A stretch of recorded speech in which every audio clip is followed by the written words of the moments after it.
पुण्यातील पंतप्रधान मोदींच्या सभेवरती पावसाचं सावट। गरज पडल्यास गणेश कला क्रीडा रंगमंच इथं होणार असल्याची शक्यता, सूत्रांची माहिती।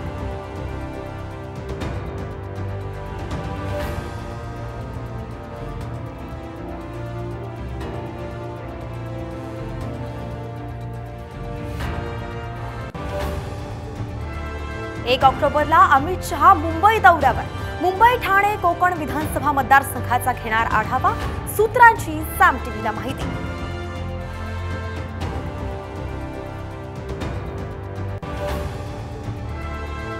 राज्यातील काँग्रेस नेत्यांना सबुरीचा सल्ला। नाना पटोलेंनी घेतली खरगेंची भेट, चेन्नईत आला आणि थोरातांनाही चर्चेसाठी बोलावलं।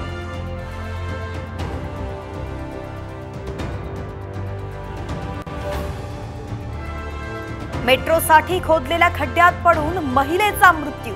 मुंबईच्या अंधेरी पूर्व सिप्स परिसरातली दुर्दैवी घटना।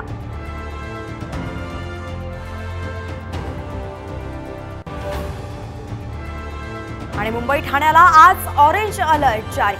गरज असेल तरच घराबाहेर पडा, मुंबईकरांना आवाहन। लोकल आणि रस्ते वाहतूक सुरळीत।